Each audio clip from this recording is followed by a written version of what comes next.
receivers with no guy.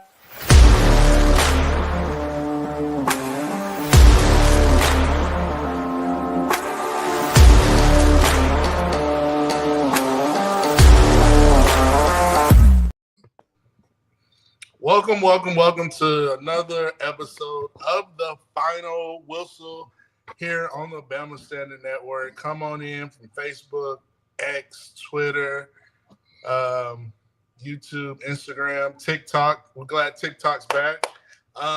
Hit that like, subscribe button, and you see I'm with the Avengers. I'm going to start with our lead recruiting analyst, Dan James. How are you? Always good, brother. Hey, happy Tuesday, everybody. Happy Tuesday, everybody. And his younger, better looking. I wasn't going to say it. That would have been a big pause moment for me. The one and only Chris James. What's going on, y'all? Anytime I can be on here with the Avengers and my brother Dan, it's always a glorious moment. Glorious moment. And it's not glorious unless we have our main man, the one and only, Lucian Graves. How are you, sir? Yo, I'm excited to be here. It's Tuesday. We're back talking Alabama football. Football season is finally over. We don't got to talk about 24. We on a 25. I'm excited. Let's go, Road Gang. I'm tired. Let's go. Road Gang, I'm tired. And the one and only, the main, the man, the myth, the legend. This guy's got gators in his backyard, folks. No lie. The one and only, Daniel Petty. How are you, Petty? Glad to be here on Tuesday night with my Avengers, man. Let's cut it up. Let's cut it up. We got an exciting show tonight, so everybody tune in, hit that like, subscribe button. But most importantly, if you got questions and comments you want us to talk about later in the show, put them in the chat. If they're really good, we'll address them later in the show. But guys, before we get started, and in the offseason, Chris, when we worked out at Alabama, those offseason workouts were really hard, really hard, lots of sweat.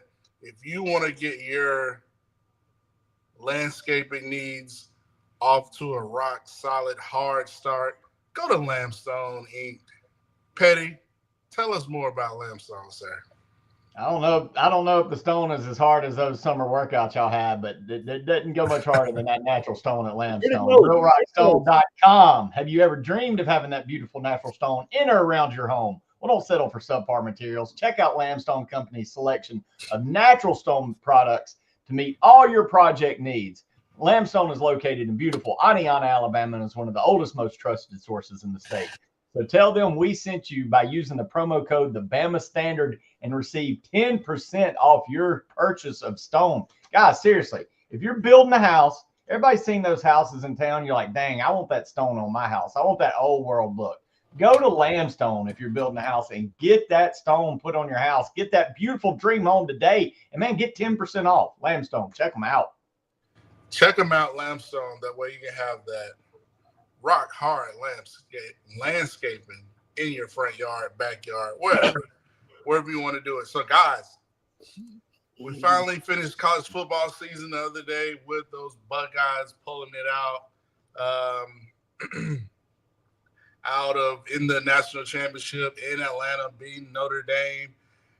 And I think for all Alabama fans, this is one season to forget.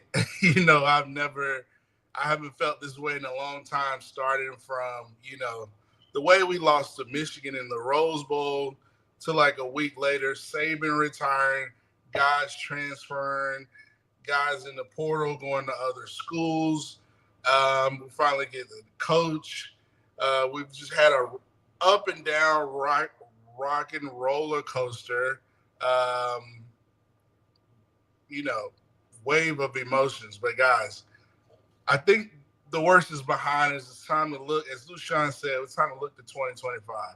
Let's talk about Alabama offseason. We know those guys are grinding. Who do you all think, it could be any side of the ball, offense, defense, special teams, whatever you want to take it, coaching, whatever, who do you think needs to improve And give us a player who you think needs to go get stronger. And I'm going to start with Lucian Graves on this. Oh, are we just going one player overall or one offensive, one defensive? I say just go one player overall because we know somebody going to name about 12. 7, 8 of them. All right. Shoot. Wait, shit. What? Oh, there we go. It's hard to figure out which way to point in this damn thing. Yeah, it's not me. Okay, I would say I'm gonna go with the obvious one just because it's me. I'm gonna go with LT Overton. LT Overton needs to overall pack that in because this is as they call his bag year. So him adding a couple pounds of muscle and just becoming that much more physical, I think is going to allow him to finish stronger at the point of attack because we're going to need him to actually get home on a lot of those one-on-ones and those double team he beats. So I'm going to go LT Overton on that one, guys. I love that. That's an amazing take. Chat, get in the comment section. Let us know who you think needs to get improved and get stronger. Let's go to my main man, Chris James, on who you think needs to improve. This should be obvious. There goes my answer. Wilkin Formby. Oh, maybe not. Ooh. Right, if he's going to hold down that right tackle, man, we need him to really step it up and solidify because he had a grip on it coming out of camp last year, the first game. And then what game was that? And he just was it South Florida? What South game was Florida. Got to be. It was horrible.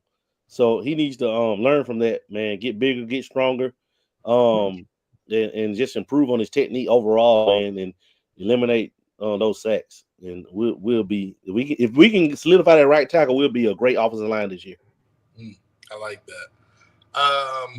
So I guess this first go around, everybody's going off just who needs to get stronger. Is that what we're going off? Yeah.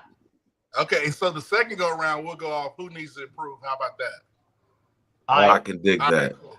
Petty, who I needs like that. Hands back. Petty. Man, I feel like y'all left me the most obvious one, man. Look, as flashy as the kid was and the most exciting name, I think the thing that held him back from, being considered the number one young receiver with the Smith kid at Ohio State has got to be Ryan Williams, man. I need some meat on those bones. One of the things is when Ryan went against some of those physical corners, they could take him out of ball games. Now, if he could get off the line and get separation, his route running ability and speed, he was about to dominate. But there were a lot of times in games teams could take him away because he didn't have the physicality. So, man, look, obviously his ceiling is as high as anybody we've had in a while at that position. So if he puts the meat on the bones, the sky's the limit for Ryan. So I want to see Ryan hit that weight room and come in a little bit thicker next year. I like that.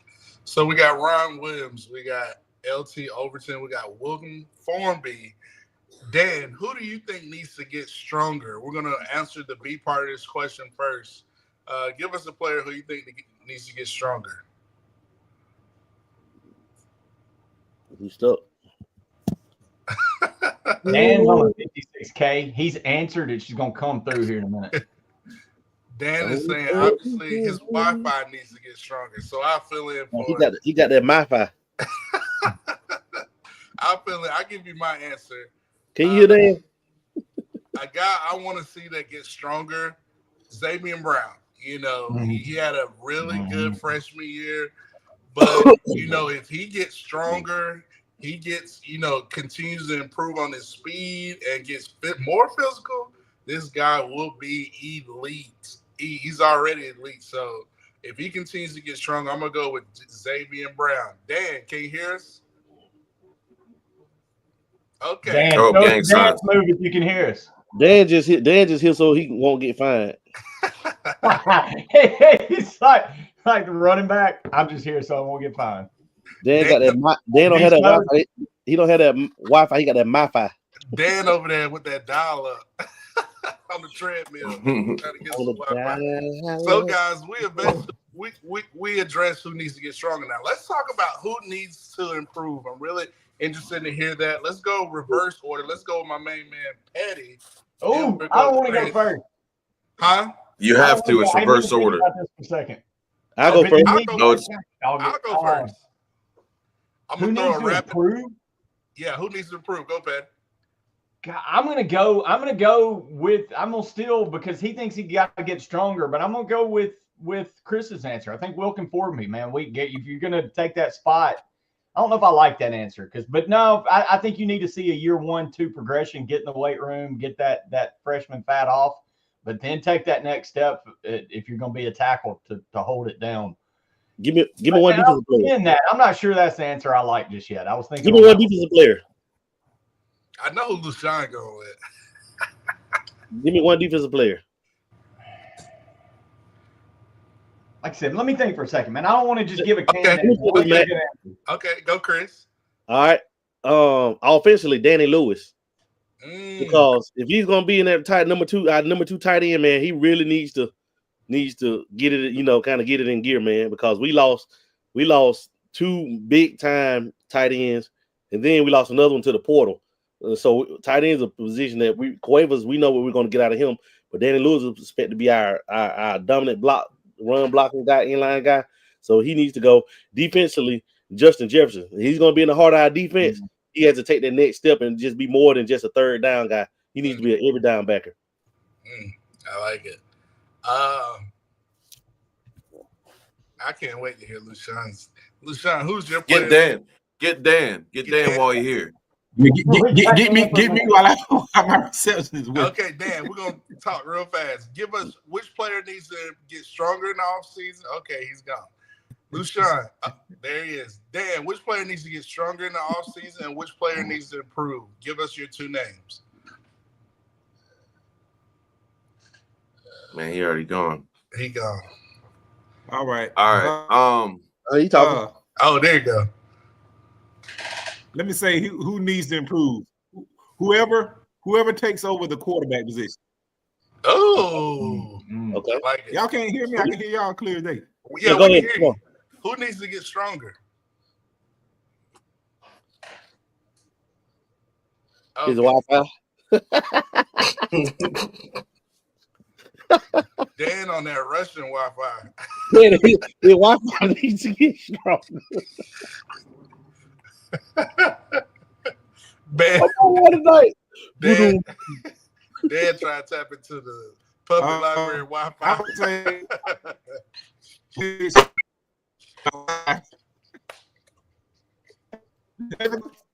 that's fine now.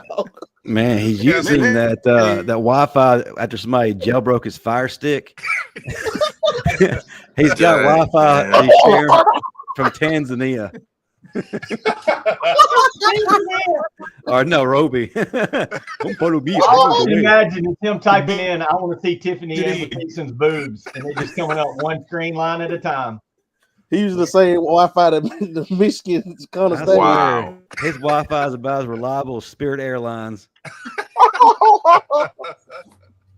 That's Wi-Fi Spirit give you in the air. Oh, man. He's still pro. Spirit playing Wi-Fi. Where their motto is, we'll get you somewhere. Might not be where you want to be. We gonna get you there. Oh. Dan, can you hear us? We done roasted you like 10 minutes almost. South Georgia really sucks. Don't blame no Southwest on my fire. Southwest. I heard every.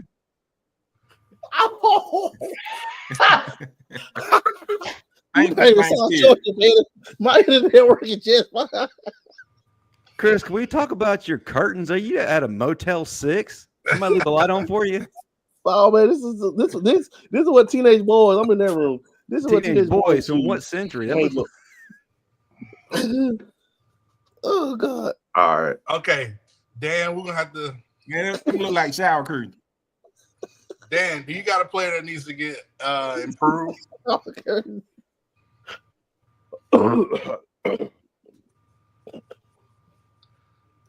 Okay. All right. Well, I said the quarterback You want me to go, position, Matt? but the player that needs to get stronger. Let me say Marshall Pritchett. Okay, I like it. Dan's gonna answer. We tried, Dan. We'll have to wave the white If he's flag. gonna be ready. We'll have to wave the white flag, Dan. We tried. Yeah, All go closer to the door. You need aluminum foil. You need something.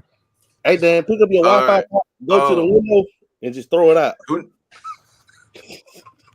Who needs to improve? I mean, it's simple. I've been harping on this all off-season already. It's the pass rush, specifically the wolf position. Mm-hmm. So I'm going to say it has to be Quay Roos, a mix of three guys. I want to see Quay, I want to see Noah Carter, and I want to say Yanze Pierre. I need to see all three of them improve. I like that. In the offseason. They need to step it up. And the new additions, well, I mean, they don't need to be scared because there's nobody dominant at that position right now. So as far as I'm concerned, they all need to improve. I like it. Fair enough. Fair enough. Well, listen, I think we covered that topic. Yeah. And Matt, I didn't have good answers because I don't like. Mine piggyback both of off like Chris and Lou's get stronger. I think Formby does need to get better to lock down that right tackle. And Overton needs to finish, man. He has got to finish because he gets the most hurries. But get the damn guy down. Yeah, if he would have finished, he would have been a first round pick this year with the many sacks he would have had. So man, give me Overton on getting that one step. I don't know what however they train him to do it, but he's got to finish at the quarterback. Hey, could we say a veteran match? Can we add an asterisk? Can I add an asterisk too? Yeah, go ahead. Yeah. I need to see Keon Keeley step up. Hey, it is his time. He got the ability. I think he needs to become a killer this offseason and flash because it's his time. We need a monster on our D line, and I think he can do it. I like that, Lucian. Hey, you got the first name right, Keon. You need Keon Sabb to step it up. Sabb's another one. That's the other one I almost threw out there. He needs to get stronger. He needs to stay healthy. You need, get stronger and because there's a couple times he looked great at the beginning of the year, then he started getting hurt, then he started getting beat. Then so he needs to. Because Bray Hubbard a dog. Bray ain't coming off that a dog. Missy is dog back there. That's what I'm saying. Don't forget about Ivan Taylor coming up. Yeah. Taylor ain't playing. Then you got and it's another one back there. Ivan Taylor and Mincy. Kirkpatrick Jr. Yeah. Yeah. So what about Keelan? We just need to get Keelan here and see what he's got. Yeah. I really think Keelan. He already here. What I'm hearing, boy, they better put their britches on because Keelan ain't coming to sit. Just tell him from what. What are you hearing, Chris? Since you didn't tease us, I heard that he's grown, and that he really thinks that he can win that job. And it's not no disrespect, not any disrespect to anybody else, but it's just the fact that that's how confident the kid is, and how talented he is. And because think about it, man, you're the number one player in the country, right, Petty? You going into college? You're not going into college to have that mentality. It's open competition. You gotta have that confidence. The starter is gone. You're the number one player in the country. If you don't think that if you're going in looking to sit and red shirt, you're the number one player in the country, and the starter just left, then I have some concerns about your competitive nature. So I want all my quarterbacks to have that Joe Burrow Big D energy, and that's what Keelan. Like I want Keelan to step on this campus and say, "I'm the man." Yeah. Right. If he is, if he's not, he's not. That means the better guy beat him out. Good for it. But yeah, if you're that good, he better have that mentality. I mean, quarterbacks, y'all know it, Matt. You want your quarterback to be borderline. You got to be cocky. He got to be cocky. Son of a bitch. What were they talking about when AJ came in? Marvin was talking about this when AJ came in. He was working with the team, and he said, "Here's this dude come in, this freshman quarterback, just talking mad shit." Yeah. And then he went back. So you want him, it don't always work out, but you want him to have that mentality. So I'm glad to hear that, Chris, that Keelan's coming in with "I'm the man." Yeah, I like that. Your quarterbacks got to be kind of arrogant. And Guy, he's back in 4K. Dan, we're glad to have your Wi-Fi. We prayed about it, and Yeah. Listen, this happened. Yeah, this is what happened when you hit no when they ask for an update. You hit no. You gotta X out all those extra XX sites, you know. Yeah. It asked me if I want to update right as soon as we go live. 10 I years hit no. ago. It said I'm gonna show you. Hey, Matt. Yeah. I got a just kind of a random question just for you guys. I just kind of thought of. Do y'all think there'll be a freshman to break either side of the ball this season? That's a good question. Yes. That can go to our next topic. Yes. So before we answer that, Lushan, I'm glad you kind of gave us a segue to our next topic. Guys, there's a lot of talent coming in this receiver room. Look at Latsier Brooks, Derek Meadows. Let's talk about how the depth will play out. Now, I think because we were limited last year, you can say what you want, whether it's quarterback, whether it's OC, whatever, not getting accurate passes out. It looked like we want to rotate more guys, but I think we were kind of limited last year being the first year. I think this year we're looking to rotate at least seven. Maybe 8 guys at top. Can't be 7, I think. Yeah, because I think we're going to be a lot more too deep because we're going to have a quarterback that can get the ball out accurate on time, and it's going to be, we're going to be distributing the ball at a more frequent rate as opposed to, being so predictable. So let's talk about this wide receiver room. Lushan, I'm going to start with you since you brought it up, then we'll go to Dan after this. Do you see a freshman getting in the rotation?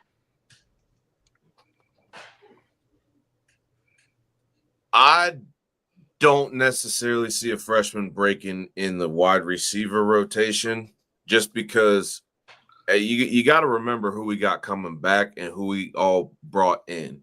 We're going to have a healthy Jalen Hale. I know Alabamans forgot about that kid, but guess what? We didn't over here. That dude is a stud. Also, Slotty Pippen, Cole Adams, he will be healthy. Everybody forgets that in the beginning part of the season, he was doing some things with his position. Also, you return Bernard, Ryan Williams, and with the addition of Isaiah Horton, who, if you haven't watched the film on that kid, he's going to be a special addition to what Kalen Gabor can do with this offense, especially going on the wide side. And then you have to add in Rico Scott, Bubba Hampton, yes. This wide receiver room is not exactly as hurting as everyone makes it out to be. We just don't have the household names because these guys are all new faces. Now, I'm not saying a freshman couldn't necessarily break that. I see a freshman more so breaking it into on our special teams, specifically more so in the return game. Which freshman would that be?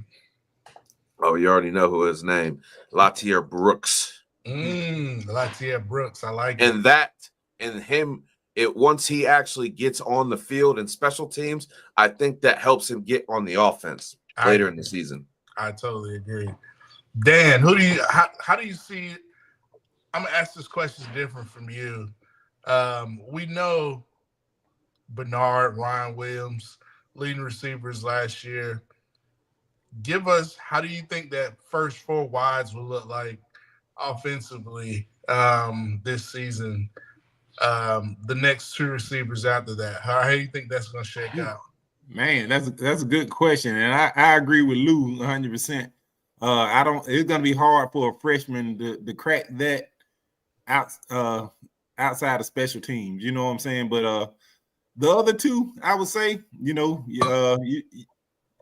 I don't know. Coach DeBoer is big on experience as Coach Saban was, but I tend to go with experience alone to start the spring at least.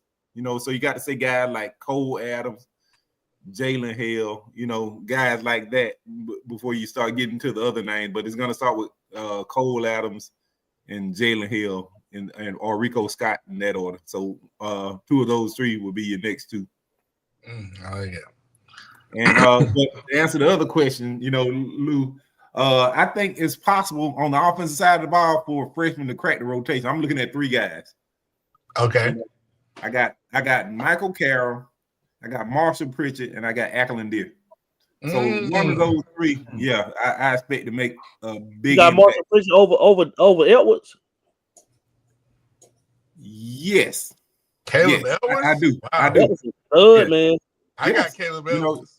You're looking at rankings, but I'm telling you, man, I agree with Dan. I listen to the guy talk. I agree with Dan. His mindset coming in, I really like Marshall Pritchett. He had a glowing recommendation from his All-American practice that week. So I'm excited, I said, on Pritchett. Matt and I like Edwards. Okay. Yeah, I like Edwards too. I think he's one of the size best. alone, man. We need that big body. We don't have too many big bodies. They could be that inline guy. And I love Pritchett too. I think both of them gonna see the field because the young flex tight end is gonna get into the lineup quicker than the inline tight end. Taylor Odom really couldn't break it because he had to move the receiver. Don't get Petty upset, guys. That's Petty's new piece in Oxford. Go, Chris.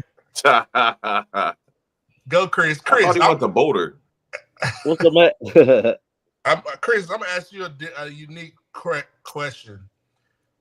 Who do you think, besides Ryan Williams, poses the biggest threat in the wide receiver room for opposing defenses? Like, who would give you headaches besides Ryan Williams and Jeremy Bernard? Besides those 2? Yeah. It's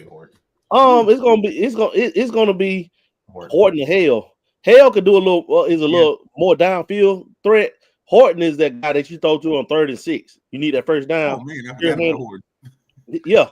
Yeah, you guys got Horton. That's gonna be loaded, man. But look though, from the way the bowl game look, it may be Rico Scott. I was about to say, I think this dark horse in the whole group is Rico Scott. Rico Scott. We said that 2 years ago. That's the type, like, I think Brooks and Rico Scott are going to be the 2, like, after this upcoming season right here. Yeah. When Ryan Williams Jr., Ryan Williams, Rico Scott, Lazier Brooks, it's going to be probably the best trio of receivers in the country. Mark my word, 2 years from now, we will have the best trio of receivers in the country. You can't forget Bubba Hampton too, though. Bubba Hampton is a dog. Bubba Hampton got to crack the rotation first. He a dog, but he may. I don't know, man. It kind of reminds me of that JoJo Early type deal. It's just, like JoJo Early never could really, and Aaron Anderson those like no. I to answer your question, I think for me, from what I've seen on tape, I'm big on route running and separation. And Horton, to me, the way he runs routes, how crisp he gets in and out of his breaks is nice. He's nice with it. Like Ryan Williams is just nasty. Obviously, Bernard is just sick. But Horton gives you that. He gives you a little wiggle when he's running those routes. He's nasty with it. So I really like. Wait the hell, get that big old knee brace off. Oh yeah, he's gonna be nice with it. Yeah, but four wide with Hale, Horton, Bernard, and Ryan Williams. Whew. And the more important thing, Lou, than all that is a quarterback that can actually throw it to more than one guy. Accurate quarterback. Oh, we firing shots. Yeah, I mean, Ryan Williams got as many targets as he had years on this planet every game, and he was 7. I mean, come on, man, we didn't know it. The reason we don't know if this receiver room's good and it got such a knock, none of them got the damn ball to know if they were good. Hey, and another thing is we can't count out Cole Adams because Hale's recovering from a knee injury. Cole Adams was putting on the show, man. He working that slot, man. Yeah, especially when Kendrick Law went down. He was starting last year. And he's a 10-5, 600 meter guy. Yeah. So he can fly. Yeah, he's nice with it. He's a scooter. Yeah, I like it. Petty, anything you want to add to this? No, I'm through the wide receiver rooms watching the Senior Bowl highlights the same way I am. Like, glad that dude ain't throwing to me no more. In his defense, Petty, 9 times out of 10, the first day of the Senior Bowl is one of the toughest days for quarterback. In his defense, he's a running back playing quarterback. I'm just trying to give you some positivity. But dude, when you look, you can give the end of the fence all the day, but when you're throwing to wide receivers that aren't even covered with nobody blocking, nobody rushing you, and you're short hopping it to them. Man. You got a point. You got a point. So, guys, I'll be honest. I'll stop. Go. Go. Are you want to save him Petty's mailbag? What do you? No, I don't want to go on the rant that if he gets drafted in the first round, everybody turn your TVs off, and the laughter you hear is going to be coming from Tampa, Florida. I like it. So, Justin. Real quick, as far as Jalen Hale goes, I think he's a guy that can be a threat. But how long does it take for him to get his swagger back after that injury? This is not something you just bounce back from immediately. You got to get your confidence back. You got to get your wiggle back. It's a process. Now, how long it takes him to do that, that's the ultimate question we have to ask ourselves. I think that Isaiah Horton is a master technician, a guy that's going to be reliable. When you need that hard to get first down, he's going to be there. He's going to be open. But I think that Rico Scott is going to be that game changer, that deep threat, that guy who's going to get some burn. Aside from Ryan Williams, yes, I agree with Petty. I think that Ryan Williams needs to work on his route running. He needs to get bigger. He needs to get tougher. He needs to have that same upper trajectory that we saw from Jeremiah Smith. So can he answer the bell? Was he just a 5-game wonder? Or is he going to take that next step? We give him that pass because he was just 17. Okay, that magic's worn off. You're entering your second year. You need to show us. Either way, you need to show us that you are that dude, and you're going to mention the same conversation as others. But that's my ultimate feel right now. I do like Jalen Hale. He reminds me of DJ Hall. Matt, you know who that is. Just how long would it take him to get that swagger back?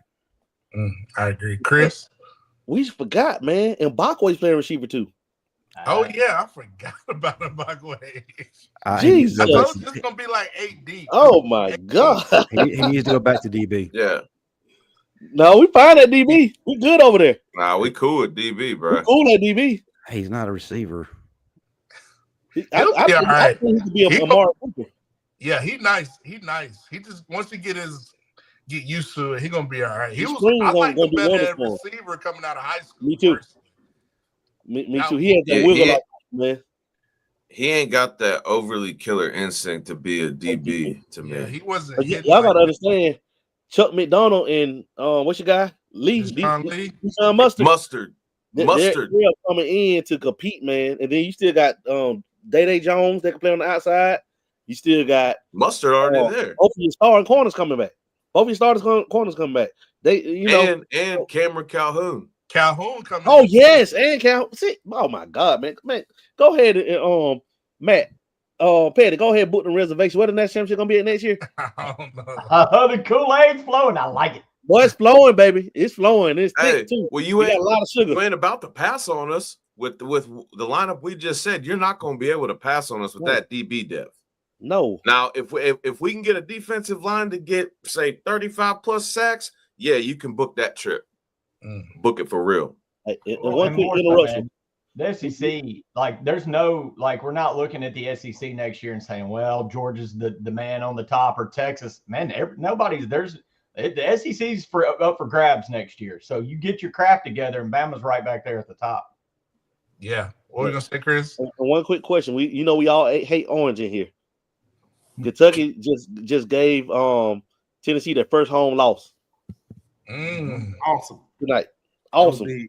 That was big. That's good. That what they get for losing Auburn. Right. All right, guys. So let's shift to we talked about incoming freshmen. Now let's talk about recruiting. Now, Dan, we know Alabama's got a big junior days going on. They still making visits out. It talked to some 26 guys, 27 guys. They've been hard on the recruiting trail all over. Dan, just give us your thoughts on junior day. And I heard some big-time visitors are going to be coming in town. And what other names do we kind of need to keep an eye on as far as having, juniors maybe having Alabama high on their list? Yeah, this junior day really is a meet and greet. You know, it's the you know, and to get so many guys on campus this early is huge. But some guys I'm gonna be looking at in particular, you know, guys that narrowed the list down. You know, you got what's the guy name? Kamorian Johnson, you know, you got Anthony Jones, in-state guys, you know, you got Zion Gibson, you know, already commit, you know, you want to look at the in-state guys. But another offer we got out this week, I can't remember his name, Wilkes from Wilkes, Alabama, I think that's his name. But this weekend coming up on the 1st is not going to be a big commitment weekend. It's going to be more so of a meet and greet, you know. So I think the spring junior day is really where we'll start to see some trends. So, you know, we come out, you know, no guys being committed. Don't expect much from it, you know, because early commitments tend to mean nothing nowadays anyway. It does. You know, so this is really, you know, about getting as many guys on the campus. Then, you know, you want to evaluate them through spring practice and everything, through spring ball, you know. So taking a commitment this early, you know, it'd be good if it's in state, I would say, you know, because those guys you get on campus more often and get familiar with the campus and the players and the team. But you know, we're getting guys on to build relationships early, which is a good thing. You know, you definitely want to get the big names, and that's why you've seen a lot of offers go out this week. You know, so you try to get them in, get to know them, see if they're a fit. You want to evaluate them. Then you get through the spring. You want to evaluate them through their spring practices and everything. Then you start to form your board. So, you know, they started fast last year, but that was because they came in late, so they had to start fast. You know, so this year they can take their time, evaluate, and really build relationships from the beginning. So I expect us to have a much better year in state. And, you know, on the national level, I can expect us to continue to recruit at a high level, especially in California. They've been hitting California hard. I expect us to have a better year in Florida, the state of Florida as well, you know. So right now, before we start, you know, naming names, we're just going to see how the relationships go, you know, get them on campus. Then we'll see what we hear after that. I like it. Chris, I know you follow recruiting. Is there one guy that you feel like Alabama's got to have? They got to have a running back. The number one, like, you cannot let him get out of state. You can't let Crow get out of state, man. He reclassified. Yeah, he reclassified. He's a must. You can't. Speaking of that, I know Ole Miss Kiffin was recruiting a quarterback from Jackson, Landon Duckworth. Dan, I noticed we haven't offered him. Is he not high on? That's a great question. I was wondering why the in-state schools aren't after Duckworth. Very good question. You know, so I don't know, but you know, they have their reasons. You know, so if he doesn't visit, you know, I don't expect him to get off. Okay. You know, that's just the way it is. You know, so. But what's weird is he's kind of a backup plan for Ole Miss, and the other schools you hear aren't like. You know, I don't really see the South Carolina early. South Carolina, maybe Louisville. It's just weird. See, it's not. He just don't have any big time major schools, and I thought he was really good. But I see. You never know. What's the momentum, Dan? I'll tell you what. We've got a track record of ignoring quarterbacks in this state that turn out pretty good. Phillip Rivers. So yeah, I don't know. Might want to give him a chance. Right. I think their focus is to me, I like Jared Curtis, the big-time QB out of Tennessee. He seems nice. I saw his film. Yeah, we've been shooting for the stars with quarterbacks. So that's the thing, man. You're getting 5-star. You're getting the pick of the litter. Yeah. That's how it is. We only offered 3 quarterbacks last year. It's crazy. Yeah. You know, and after Keelan Russell, that was it. That was it as far as quarterback offer. Lushan Petty, do y'all have any can't miss players or a player that gets you most excited that you want Alabama to sign? Anthony Jones. Big tank. I'm with Chris on the running back. I want Bama to get back to where it's 2-3 deep at the running back, where every dude that comes in is the next guy going to the NFL. Take 2 every year. Yeah. Hey, we took 1 last year. Let's take 2 this year. And you can't. And again, man, I get it. I know we had a big debate on the last show about in-state recruit and how important is it. But you want to get if a running back that good in your own backyard, you want to snag that dude from everybody else. That's right. And Matt, while we're talking about freshmen making impacts, man, like from what I've seen, man, like I think Akelin Deer might have something to say about the running back. Yeah, I can see him coming in at that number 3rd spot. Yeah, because I just don't think the other two are. I think Riley's good. I think he'll be somebody there, like how Brian Robinson was. Somebody that's gonna be good later on in their career down the line. I think that too. And I think if they be patient, I think Deer could push for second team reps by the start of the season. Yeah, and I think that what you got Daniel Hill's good, but I think he's gonna be a more. I think I wouldn't be surprised to see him get moved to more of a Robbie Oops type role. Yeah, H-back. Yeah. So guys, question in the chat. Braylon Womack, highly coveted safety. Landon Simmons, who's signed with Alabama. Dan, Justin, anything you want to say about Braylon Womack? Where do we stand, and how do we get this guy? I'm gonna go visit him for one thing. He's just on the road for me. I have a good relationship with Landon Simmons and his head coach. This is a kid I look at that, first of all, film doesn't do him any justice at all. Watch him in person, that's where the show is. And he plays both sides of the ball better than Travis Hunter. I'm just going to go ahead and throw that bold take out right now just because I've seen what the kid can do. He is on loan to wherever he's going to go in college from the NFL. It's only a matter of time until he finally gets to the league. He's going to be a superstar. He's a top 32 recruit. He has all the tools.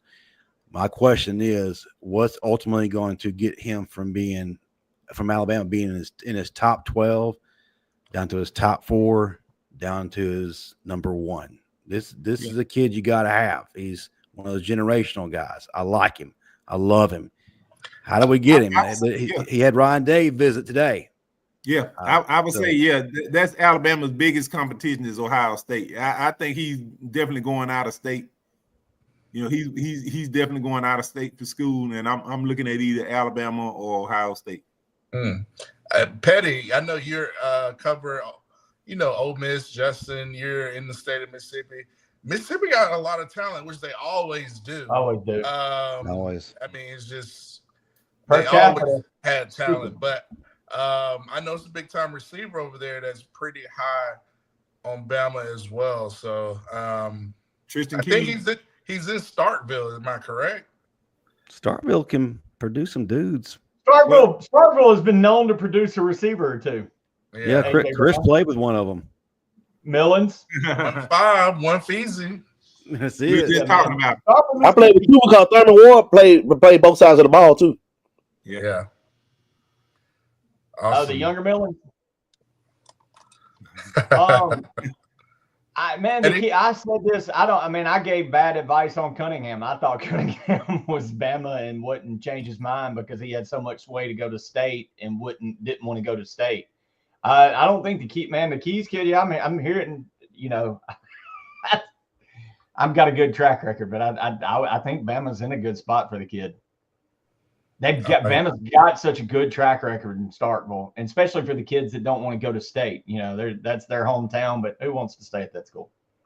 I thought he was from Hattiesburg. It's Keys from. Let me look up. He's Keys Hattiesburg. Yeah, he's a Hattiesburg kid. Oh, well, that's even better. Nobody wants to stay at them. Be a mustard buzzard. Mustard jersey is what you call something. Call them the mustard buzzard. Listen, Hattiesburg is a much cooler town to hang out in than Stark Vegas, Mississippi. Oh yeah, I'm gonna say that right now. Dude, Afghanistan is a cooler town to hang out in than Starkville, Mississippi. Hattiesburg is a growing city, and plus you're not too far from New Orleans either. So great college life there, and plus they got a great coach now, former Alabama coach. So can't go wrong. Awesome. Awesome, guys. Dan, anything you want to close us out on this topic, or I think did you cover everything? Yeah, pretty much.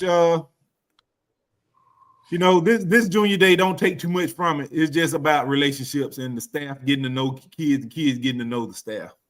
Okay. So don't think we come out with no big commitments or anything. It's just what we're doing. It's a meet and greet. Basically, not much more than that. Okay. Yeah, that's right. Yeah, the Keys kids from Hattiesburg. I don't know, man.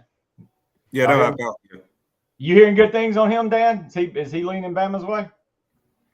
It's too early to tell where the kids are leaning right now, but Alabama's in a good spot. I'd say that. Okay. All right. Great stuff. Thanks for that update from our lead recruiting analyst and the Avengers, because we know how to cover all topics. And thanks for Justin hopping on.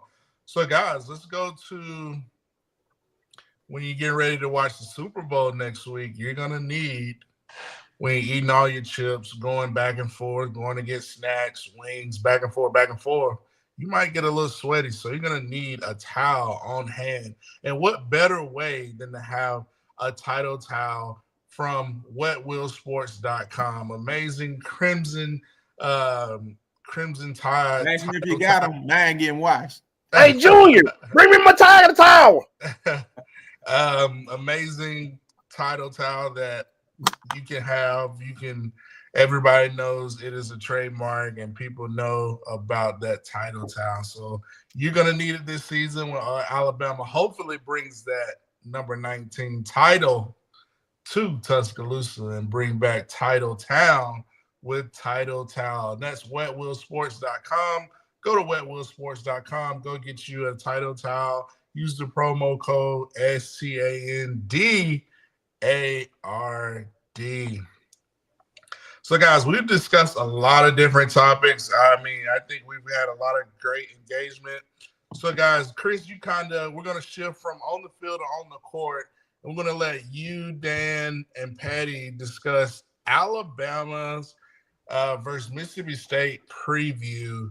I know it's a top 15 matchup. Mississippi State sneaky good, just like majority of the teams in the SEC going to the hump over there in Stark Vegas.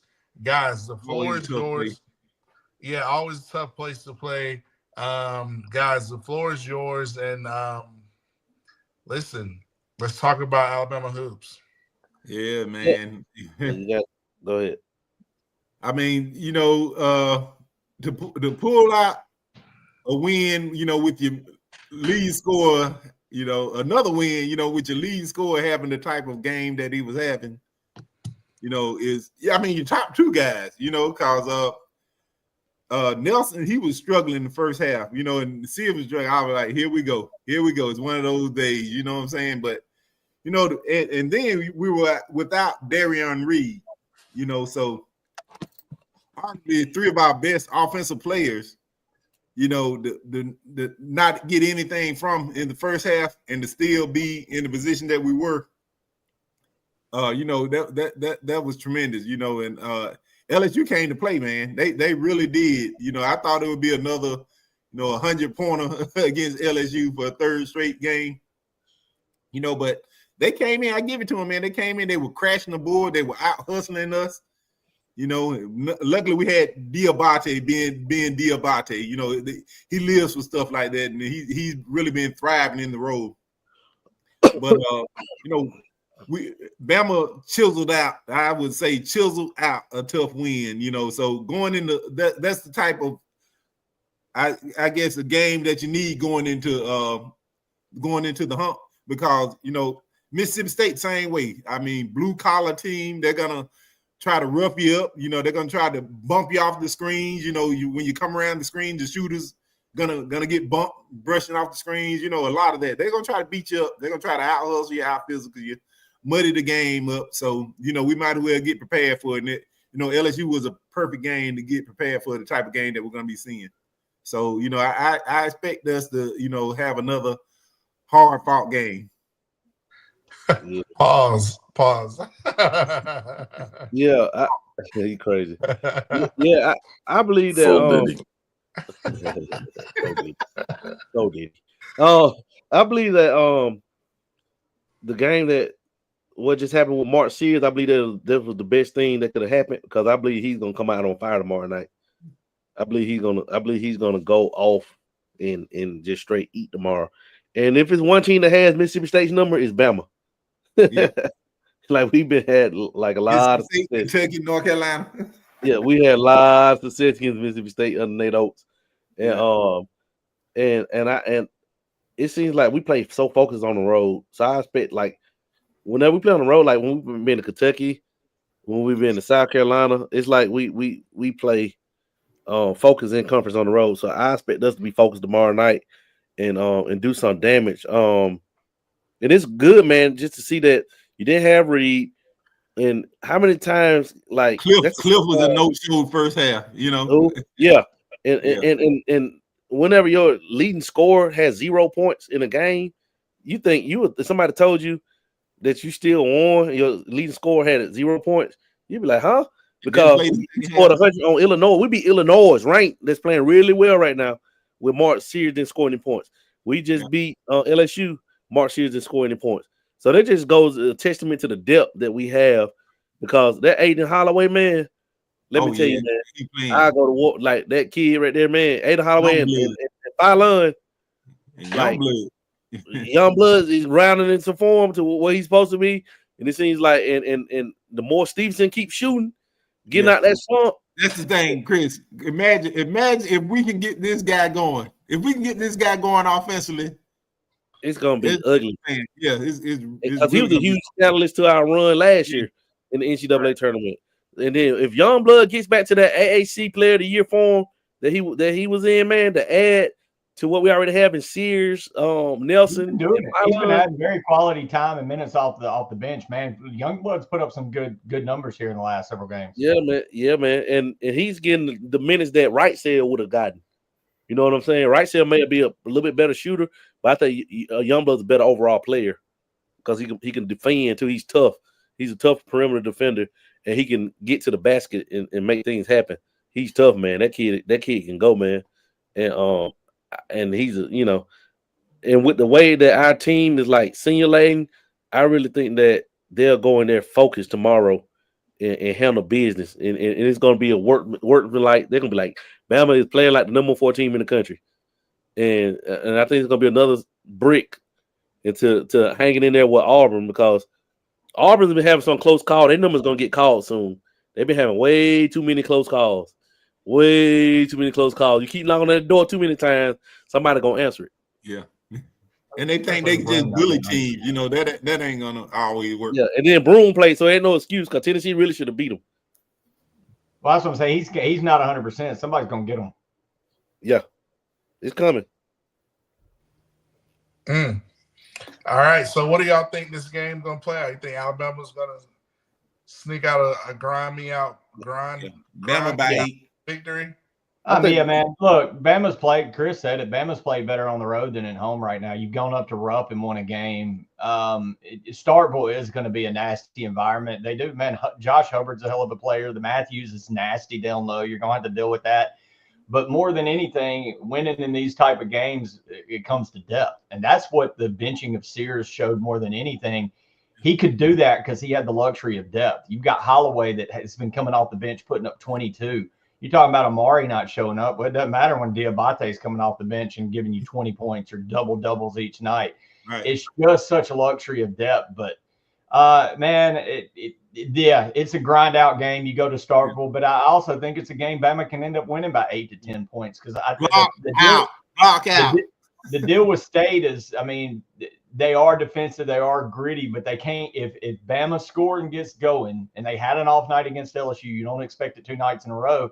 The baskets are falling. State can't keep up. Right. And another thing, Bama could really jump up in the polls because Iowa State got upset by Arizona in overtime last night. Look, the state of Alabama is playing the best. The state of Alabama is playing the best basketball in college right now. But I mean, I do think you're right. I think Auburn's playing with fire because Johnny Broom's he ain't 100% right now, and they're gonna get popped. I think Bama's probably gonna be the team to pop them. And the thing about Auburn, they just haven't played nobody with the depth You know what I'm saying? Like Auburn, they've been just out talenting people. You get what I'm saying? Kind of out physically out talenting people.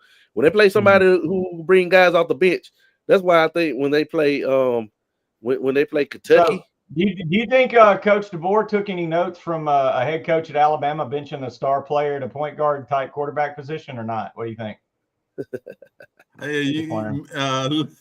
Lead by example.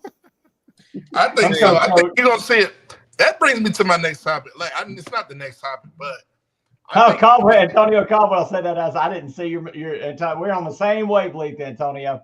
I think you're gonna see another. You're gonna see a different Alabama. Right. You're gonna see a different mentality from Kalen DeBoer and staff this second go around. Just because I feel like last year, I think they didn't want to, try to push too much because they were still trying to. They lost so much when Saban retired, and then when they got there, they were just trying to get through the season. And one day we're going to be honest about this situation. There was a kid getting paid $2 million versus everybody else not making $2 million. You didn't want to piss off a booster who's going to buy your next $2 million quarterback. So you the guy that wasn't as good not to lose the entire locker room, and it ended up in a big shit show. Yeah, and I think he didn't want. I didn't think he didn't want to go through, mess up things. But with that being said, Alabama easily could have been in the playoffs, but they didn't. But I think it's a lot of lessons learned. I think now they've had a year under their belt to really, focus and instill their program. I think things will look a lot different next year. Justin? Well, DeBoer at the Senior Bowl, they were asking him about what's the current state of Alabama right now. And I think, Petty, you hit the nail on the head. A lot of that is the reason Alabama failed this year. Let's call it what it is, failure, especially with the talent they had. A lot of that toxicity was what chained us. They kept us from going the distance. DeBoer alluded to that today. Of course, he's not going to say that outright in those words that I use that were very eloquent and probably could be placed into a Hallmark card somewhere, but I digress. He said that things have gotten tremendously better internally. There's better atmosphere.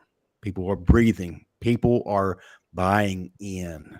The guys who are here are playing for each other, and they're playing for more. And to be honest with you, I just talked to one of them. They're pissed off, and they won't get back to the old Bama. That's what he said, and I believe him. So we have the trouble pushed out, and we're beginning to heal, and we're beginning to figure out who we really are and what we're meant to be. We're going to see a great turn now. There's buy-in, and a lot of things have changed. No more chains. No more craziness. No more trying to outbrand the brand. You're on time. If you're not on time, not only are you getting punished, but your entire position group are going to get punished with you. So there's accountability right there. If you screw up, we're going to be on you. I like what we're seeing and what we're hearing right now. I'm glad you brought that up, Justin, because today, one thing about Alabama Twitter, Bama Twitter is like no other Twitter. I saw that come across my Alabama Twitter feed from all the Miro and recruiting topics today, and I saw that, and I'm glad you brought that up because basically somebody said, translation, we got the toxicity out, and it's a new day in Tuscaloosa now. So I'm glad you brought that up. Great comment. Absolutely. I wonder who was toxic. Petty quick to shoot the gun. Hey, just look at the sideline and see who pouting.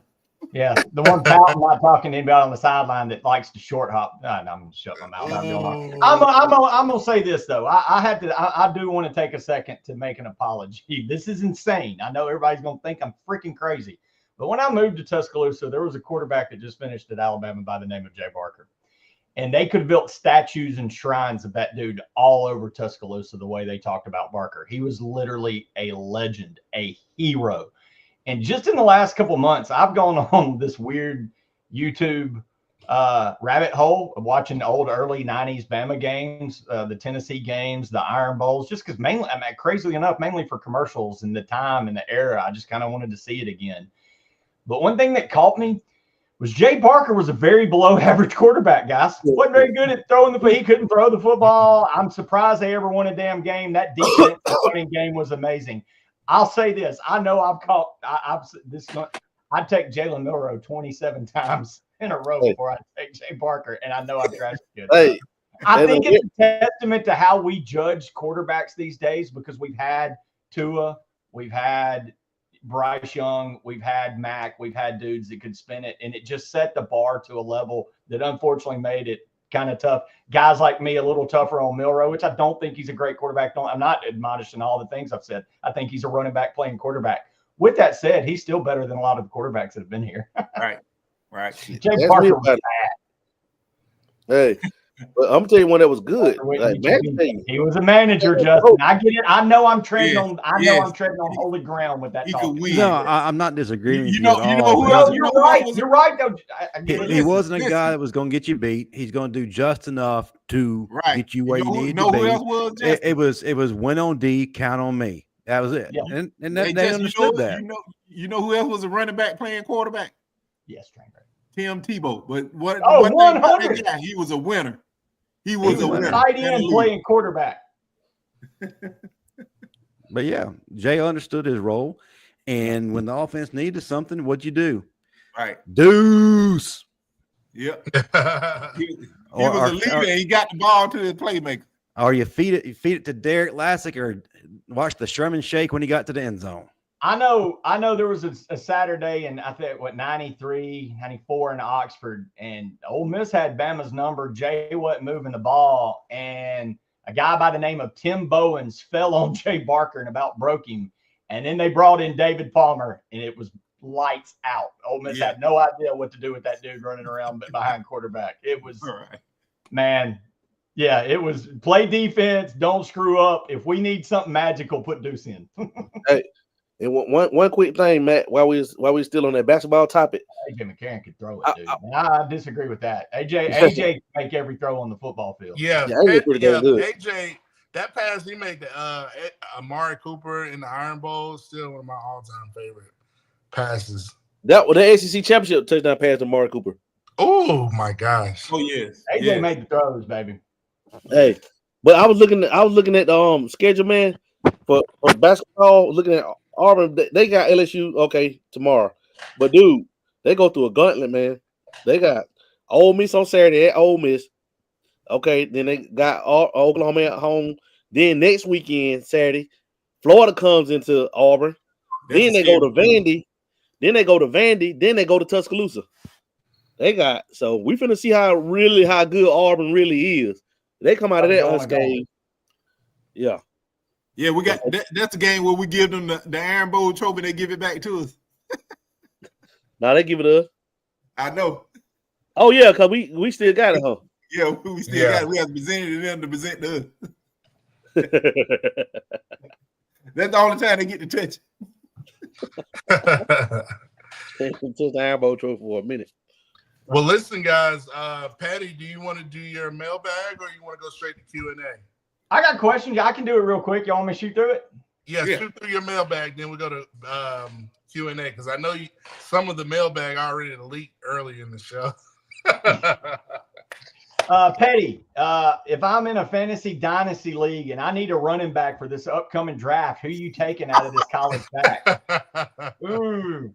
Man, I'm not going to say what do y'all think? I'm going to say Milroe? That's funny. I didn't even think about that. I'm taking Jalen Milroe as a running back. No. I hope that the Boise State kid Genty turns out to be the next Marshall Faulk. I don't think he is, though. I think it's a risk taking him. I think the most surefire back in this league is the one I hate the most coming out, and that's probably Quinshon Junkins, or either the one of the two, or Henderson, the two running backs from Ohio State. And I hate to say it, or I'm going with the orange. I'm going with Dylan Sampson at Tennessee. He fits that dual role.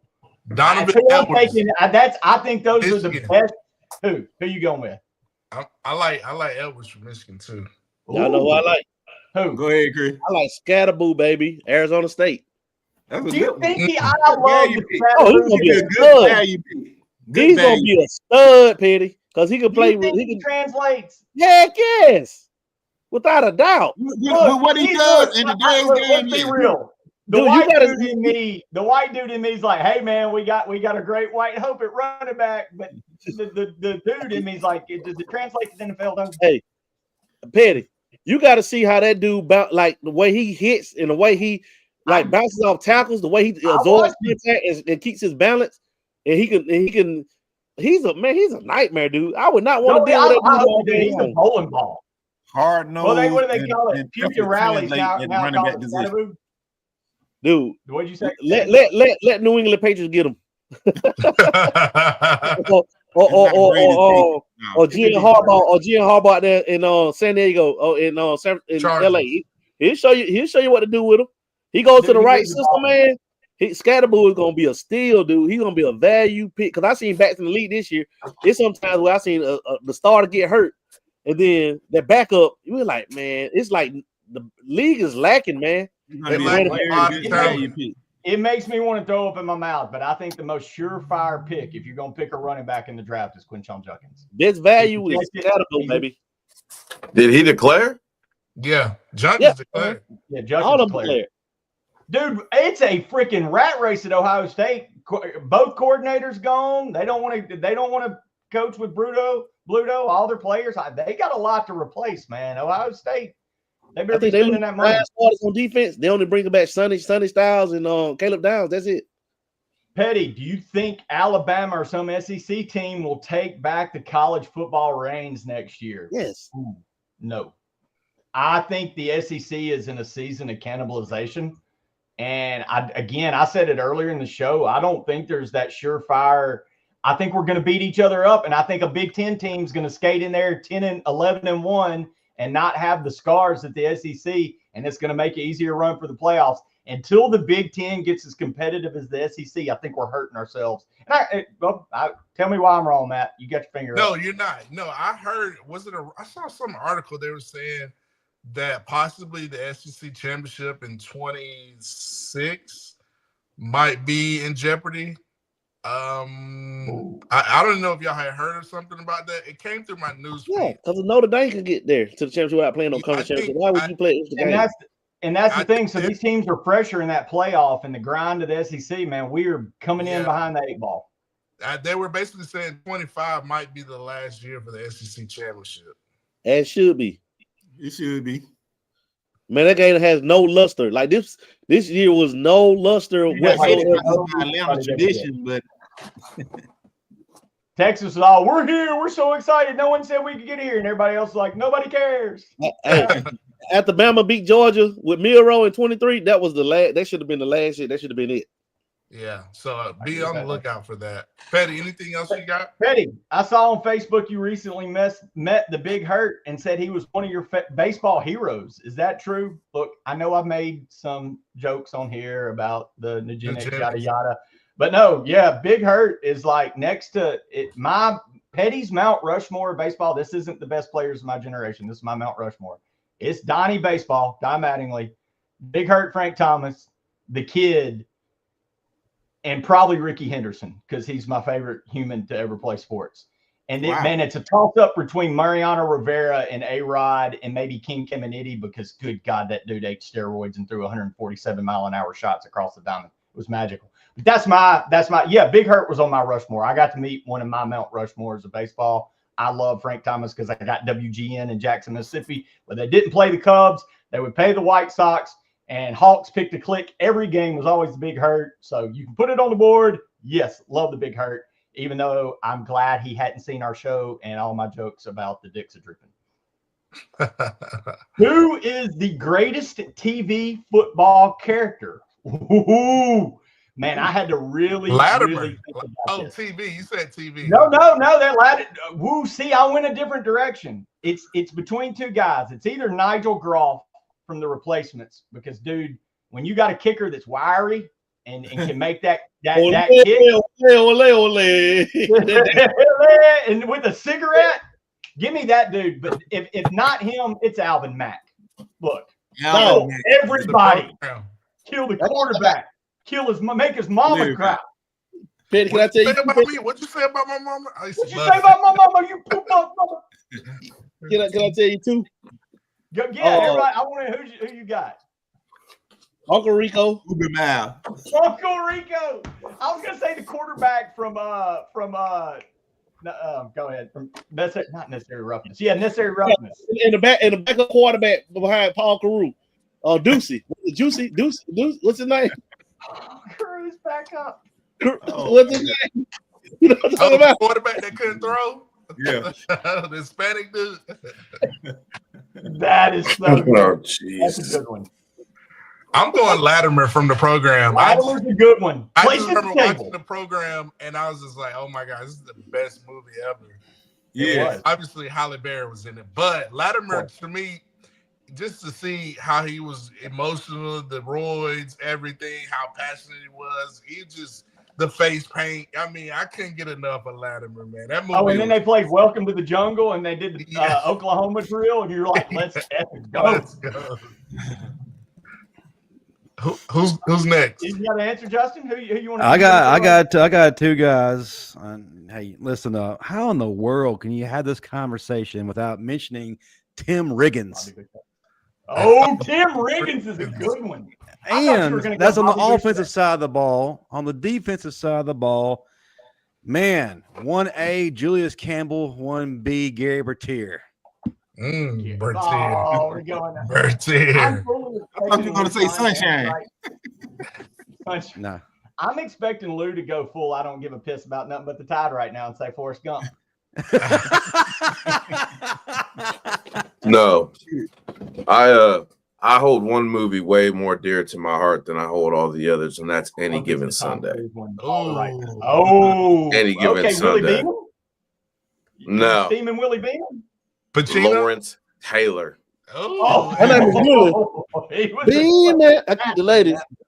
I mean, Beeman's that dude, but there's just something different. A dude just willing to just kill himself for football. That motivation right there is that's different.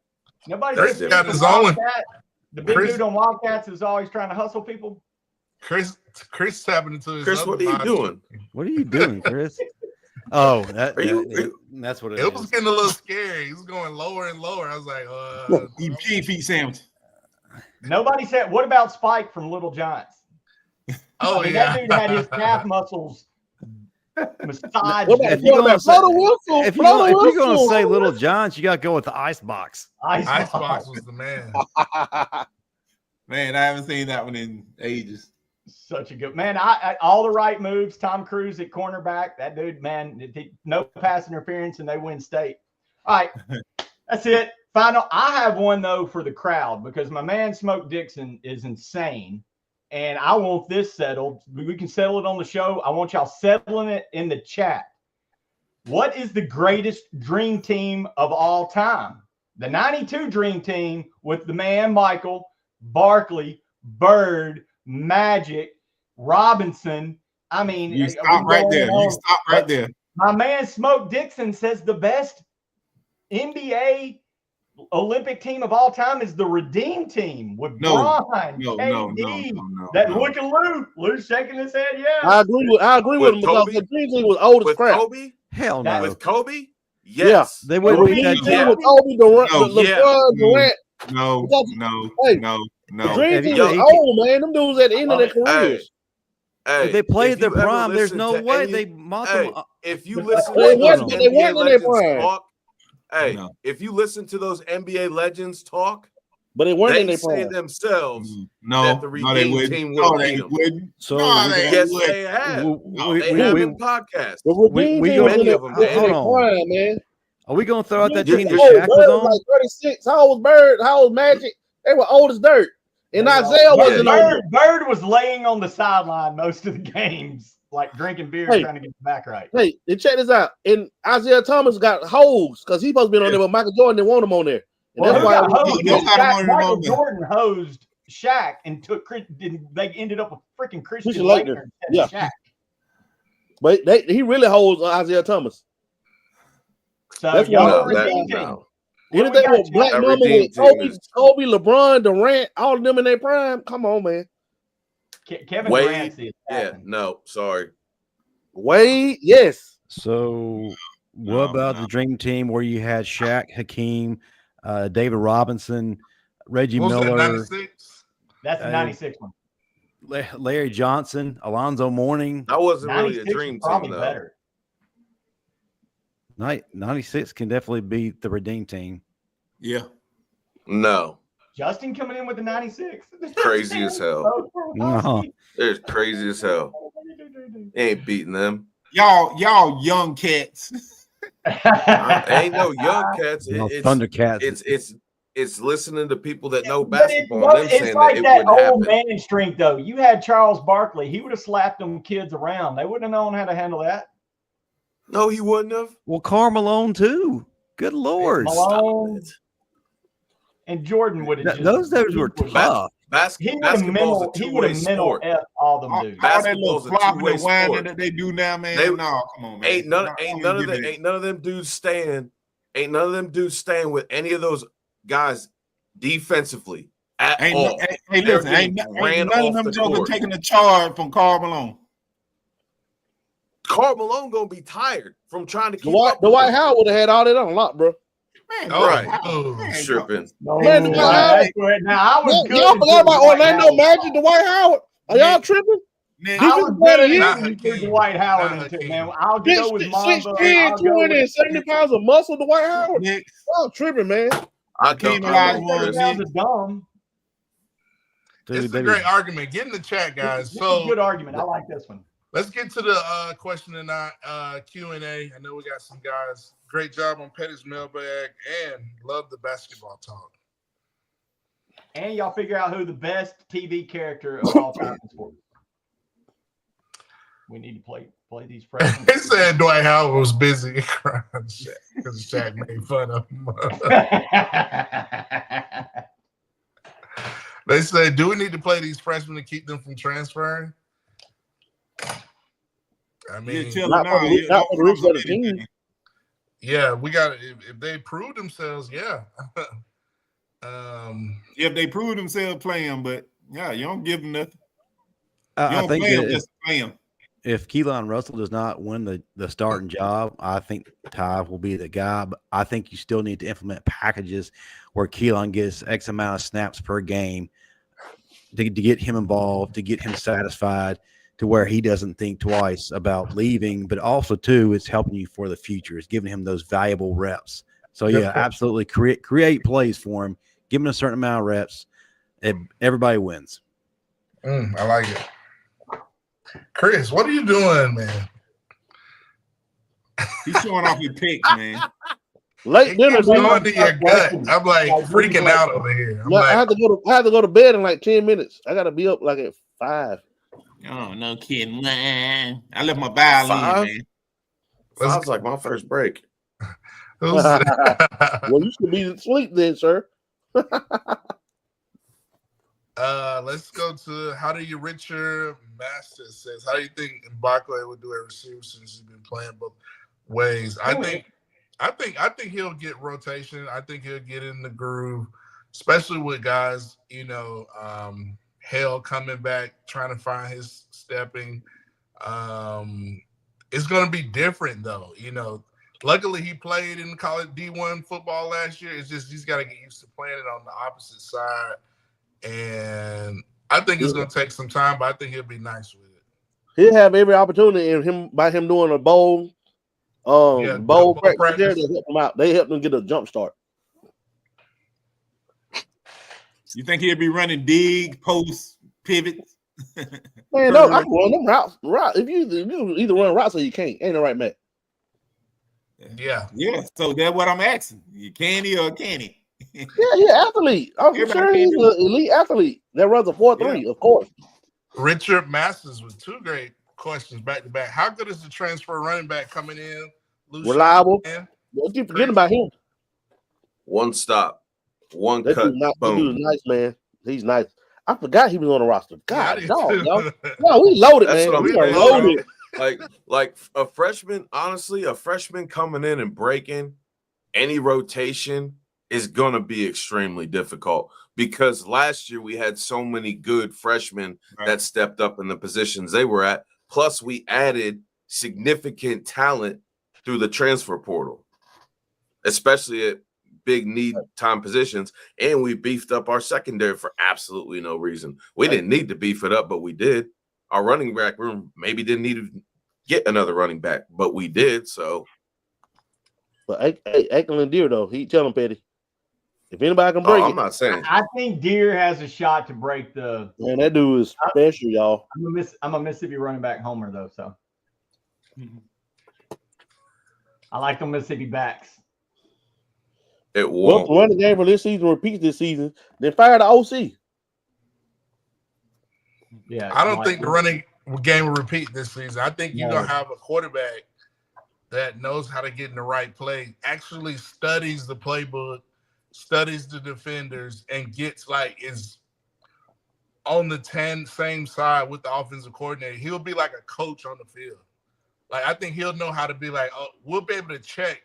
We'll be able to call more plays at the line of scrimmage instead of us just lined up looking to the sideline for the play. Like, the quarterback will know. We'll see more running out the pistol.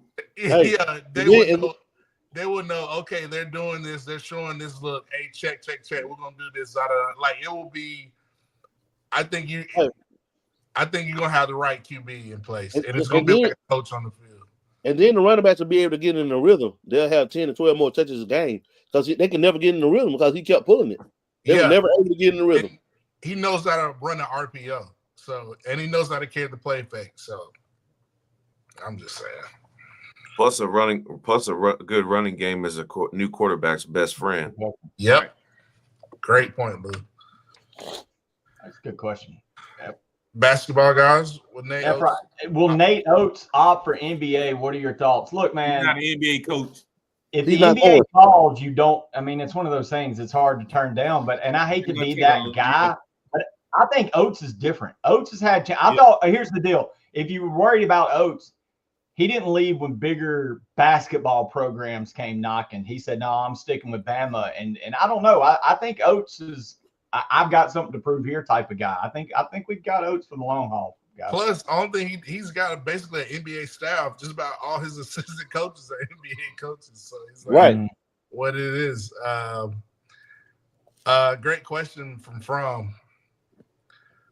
But I will piggyback. If there was to be a NBA franchise, if Greg Popovich doesn't come back healthy, watch out for the Spurs. And man, how did you turn down that organization? I think it had to be the Detroit Pistons. Where he's from, Detroit, Michigan. I think it had to be the Pistons. However, man, I'm like, I think he's a college guy, and I don't know, man. He's turned down some bigger school overtures in the sport to stay and build it at Bama. I think Oates gonna get it done here and bring a title to title town. Build that man an arena. Oh, dude, I keep saying it's not a matter of when, if it's a matter of when with Oates. He's gonna pop through. I gotta let's go to Trainwreck 70's comments. What does Bama get back to do to get back winning in-state recruiting 2026? It's like a repeat of 2025. Why would you say 2026 looks like a repeat of 2020? It doesn't. It's still a lot of top targets on the board. We're not going to take the in-state guy just to take him. So I would disagree. This year they have more time to build relationships. So hey, I don't. Trainwreck, I've seen that picture enough. I just assume you look like a pimp version of Dave Chappelle in real life. What is going on already? but let me tell you. Okay, this what gets you winning the state in recruiting gets you Auburn results. That's what it gets you. So, and I think it's different too. To your point, Chris, with the whole portal and NIL, I think this has totally changed the landscape of college football. Now, you need to get the key big wins in the state for sure, like the Ryan Williams, those type of guys. But I think you can find talent wherever, and especially with the whole portal NIL, it's just crazy out there. Right. And like Nakeem offered, like that from perception wise, that wasn't a loss for Bama because Bama has both of their corners returning, and like he's coming in expecting to play right away. And then on top of that, you already got two freshmen coming in from Cali that are big time top 100, top 60 guys. So losing offer from a perception wise, yeah, you lost a 5-state corner, but he was gonna have to fight to get on that field, man. Yeah, we didn't lose And him. Cameron Calhoun.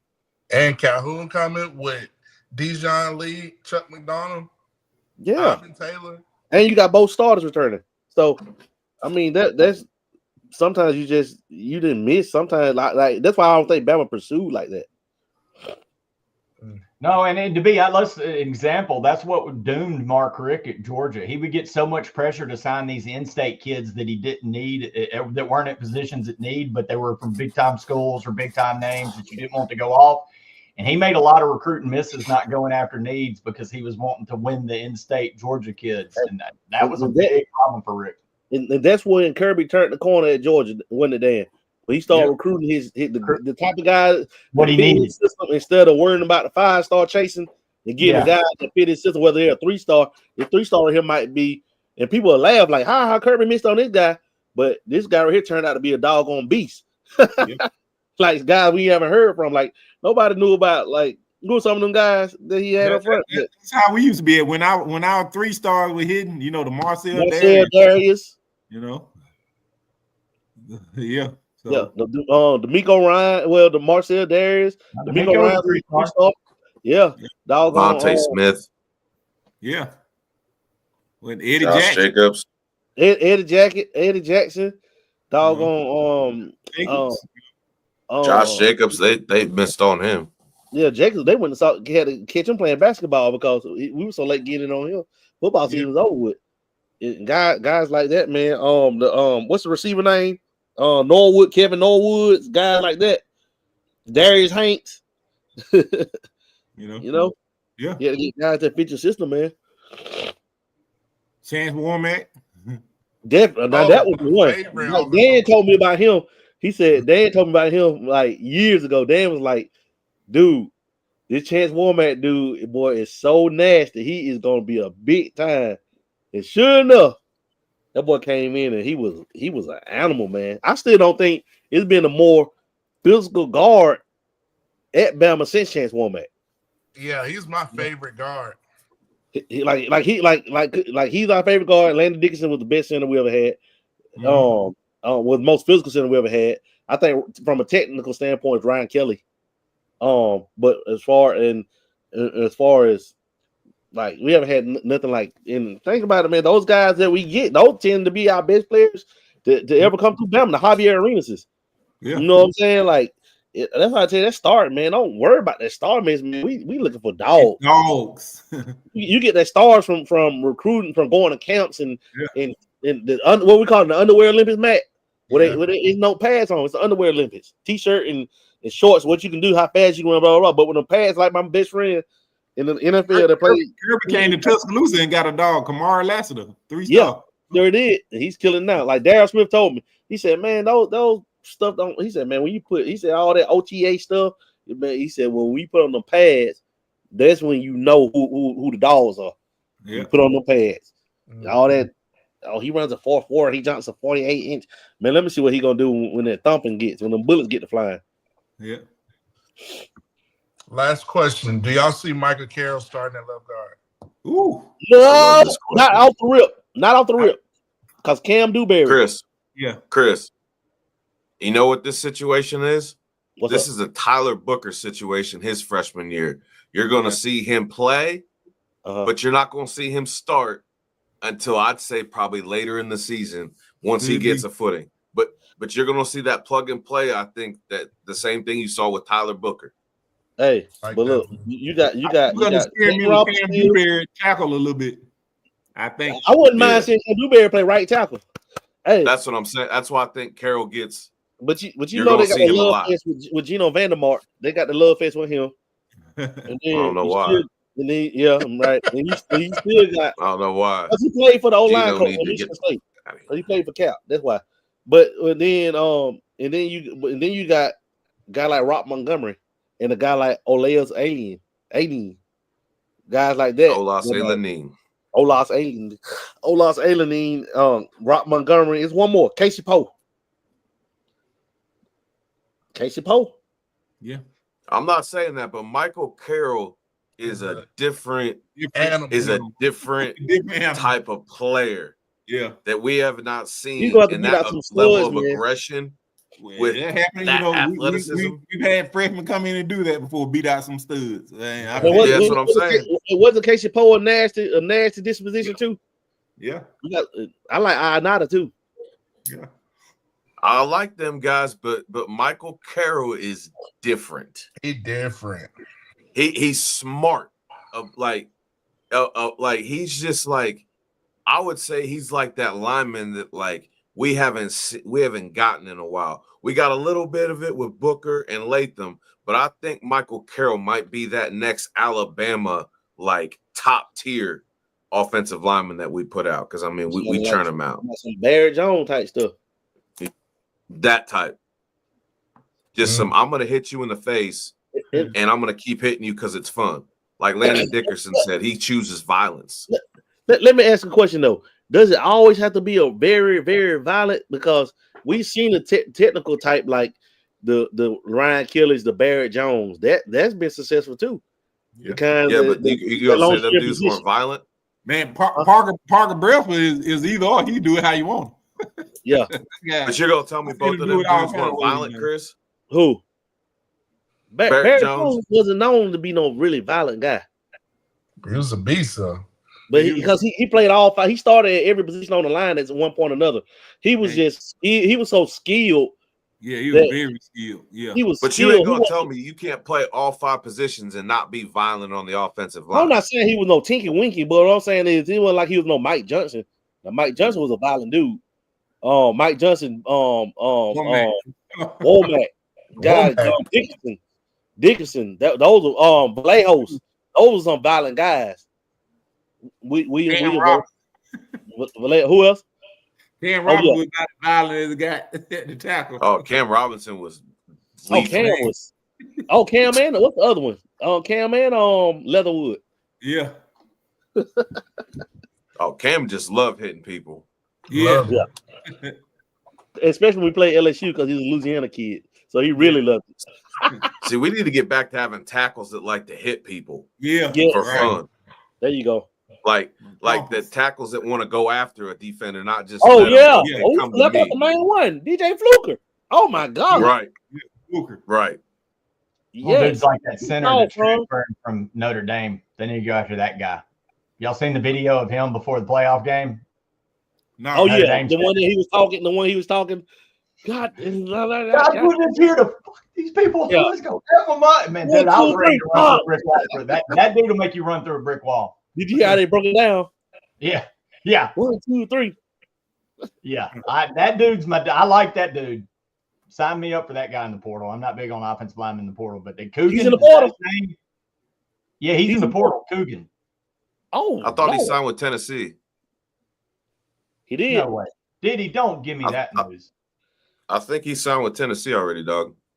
No, that's another one. Tennessee did get a Notre Dame transfer, but it wasn't Coogan. There's 2 offensive line transfers from. I know who you're talking about. They got another one. Coogan is the most recent portal. He's the interior guy, isn't he? Mm-hmm. He's center guard. Man, sign that kid up, man. Somebody send go get him, guys. Somebody email Kalen Kalen.DeBoer at what was I used to be email address is Matt Bama.ua.edu. Bama.ua.edu. Kalen.DeBoer 205. Matt still got his Matt still uses Bama.ua.edu. Yeah, I use the AOL. Man, Matt still got Bama books. He was so tight. With his. He still got Bama books. Well, listen, guys. Man, I didn't have Bama books after the first week. They found out that Buffalo Field will let you use your dining dollars to get beer. Shit, it was gone. Milo's, Domino's. Wait, you mean I can get a pitcher of beer with my Bama cash? Sign me up. This thing will be empty tonight. Awesome. Well, Petty, with your Bama dining dollars, how can they follow you, sir? Use your dining dollars to find me all over the Bama Standard. I'm here on Monday nights with Smoke, who just is the king of ticking everybody off on the opening Smoke kick. is the king of trolling. Dude, like, Trainwreck's in here. He's calling him the Dan Orlovsky of Alabama hot take. I like that. Catch me there with Smoke on Mondays. And then, of course, more importantly, catch me here on Tuesday nights with the Avengers, 8 o'clock. And then on Thursdays, I got my basketball show. Chris, need to get you in on at some point. Man, get me on, dog. Ready, dog. Just let me know, dog.